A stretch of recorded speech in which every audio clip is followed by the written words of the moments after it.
রায়গঞ্জ শহর জুড়ে কমিউনিটি টয়লেটের বেহাল অবস্থা নিয়ে দীর্ঘদিন ধরে ক্ষোভ বাড়ছে সাধারণ মানুষের মধ্যে। কোথাও টয়লেটে ঝুলছে তালা, আবার কোথাও রক্ষণাবেক্ষণের অভাবে তা ব্যবহারের অযোগ্য।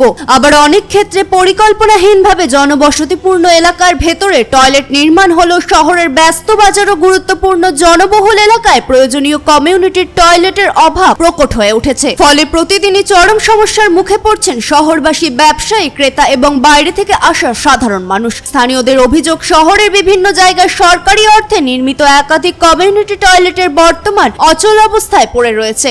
নিয়মিত পরিষ্কার পরিচ্ছন্নতা, পানীয় জল ও রক্ষণাবেক্ষণের অভাবে অধিকাংশ টয়লেট ব্যবহার করা সম্ভব হচ্ছে না। অন্যদিকে বিদ্রোহী মোড়, লাইন বাজার, ঘড়ি মোড়ের মতো ব্যস্ত এলাকায় পর্যাপ্ত কমিউনিটি টয়লেট না থাকায় বিশেষ করে মহিলা, প্রবীণ ও দূর দূরান্ত থেকে আসা মানুষদের সমস্যায় পড়তে হচ্ছে। অভিযোগ, আরও কিছু ক্ষেত্রে সরকারি উদ্যোগের অভাবে পূরণ করতে স্থানীয় বাসিন্দারা নিজেদের উদ্যোগে ও ব্যক্তিগত খরচে টয়লেট পরিষ্কার পরিচ্ছন্ন রেখে চালু রাখছেন। তাদের দাবি, শুধু টয়লেট নির্মাণ করলেই দায়িত্ব শেষ হয় না, নিয়মিত রক্ষণাবেক্ষণ, পরিচ্ছন্নতা এবং সঠিক পরিকল্পনা নিশ্চিত করাই সবচেয়ে জরুরি। এই পরিস্থিতি নিয়ে প্রতিক্রিয়া দিয়েছেন রায়গঞ্জের বিধায়ক তথা রাজ্যের মন্ত্রী কৌশিক চৌধুরী। তিনি জানান, আগামী দিনে রায়গঞ্জ শহরে প্রয়োজন অনুযায়ী উপযুক্ত স্থানে নতুন কমিউনিটি টয়লেটের নির্মাণের উদ্যোগ নেওয়া হবে। পাশাপাশি শহরবাসীর কাছে উপযুক্ত বিকল্প জমি বা স্থান চিহ্নিত করতে সহযোগিতার আবেদনও জানান তিনি। তার মতে, প্রশাসন ও সাধারণ মানুষের যৌথ উদ্যোগে পরিকল্পিতভাবে কাজ করে গেলে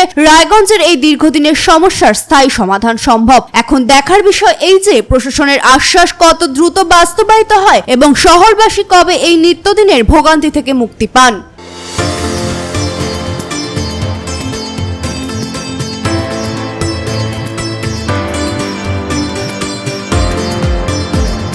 বলছি দাদা, রায়গঞ্জ শহর জুড়ে একটা প্রবলেম চলছে, যেটা বিগত সরকারের আমলে একাধিক কমিউনিটি টয়লেট তৈরি হয়েছে। আজকে আমরা নিজেরা বিভিন্ন টয়লেট করে দেখলাম, কোনোটা একদমই পরিষ্কার হচ্ছে না, কোনোটা হয়তো দেখা গেল দীর্ঘদিন তৈরি হওয়ার পর থেকেই বন্ধ রয়েছে। পৌরসভা কোনোটার যত্নও নিচ্ছে না। এমন কিছু টয়লেট আছে যেগুলো একটা স্কুলের মধ্যে তৈরি হয়েছে। তাহলে সাধারণ মানুষ যাবে কোথায়? লাইন বাজার থেকে শুরু করে বিদ্রোহী মোড় থেকে ব্যবসায়ীরা এই টয়লেটের সমস্যায় ভুগছেন।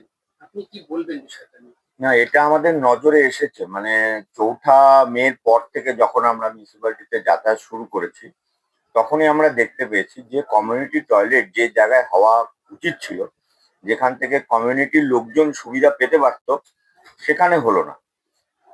এবং অদ্ভুত কারণে, সেটা কি কারণ আমরা খুঁজে বার করার চেষ্টা করছি, অদ্ভুত কারণে কিছু বিক্ষিপ্ত জায়গায় আর সেই কমিউনিটি টয়লেট হয়ে গেল।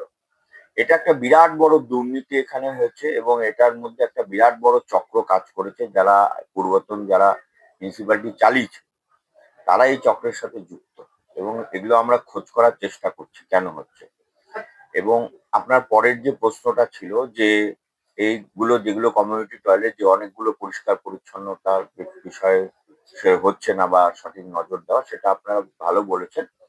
আপনাদের মাধ্যমে খবর পেলাম, আমি নিজেও ঘুরে দেখেছি, কিছু অসুবিধা আছে, সেগুলো আমরা দ্রুত ঠিক করে নেব।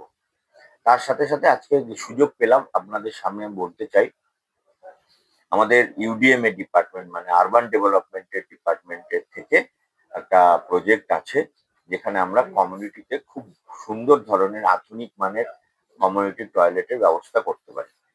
সেক্ষেত্রে বিভিন্ন বাজারে এই কমিউনিটি টয়লেট গুলো হতে পারে, যেখানে প্রত্যেকদিন হাজার লোকের আগমন হয়। দেখবেন আপনারা কোনো বাজারেই সেই ধরনের ভালো কমিউনিটি টয়লেট নেই।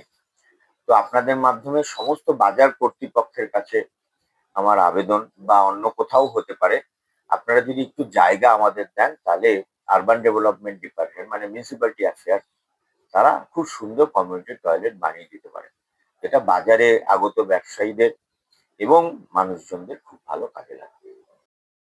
দাদা, আপনার নাম? আমার নাম গৌতম বসা। আপনার কোন ওয়ার্ডে বাড়ি এটা? 21 নম্বর ওয়ার্ড, বীরনগর। বীরনগর। আপনার পিছনে একটা কমিউনিটি টয়লেট দেখা যাচ্ছে বন্ধ অবস্থায় পড়ে রয়েছে। কবে থেকে বন্ধ অবস্থায় পড়ে রয়েছে? তাও জন্মের থেকেই বন্ধ। কতদিন আগে তৈরি হয়েছে? তাও 4-5 বছর হয়ে গেল, 3-4 বছর তো হয়ে গেল। তারপরে আর ব্যবহার হয় না না না, এই তৈরির থেকে বন্ধ একদম। কেউ রক্ষণাবেক্ষণ করে না এটা? কি করে না। তো মাঝখানে রাস্তা ছিল না, এই রাস্তাটুকু হয়তো করে দেওয়ার পরে তাও সেই অবস্থায় করে তারপরে এই যে রাস্তাটা করার পরেও কি আর ব্যবহার হয়েছিল? না না কিচ্ছু হয় নাই, কোনোদিন এটা ব্যবহারই কোনোদিনও হয়নি। ব্যবহার হয়নি। ওই যে তালায় রায়গঞ্জ থেকে রামকৃষ্ণ দাসের রিপোর্ট, কুলিক নিউজ।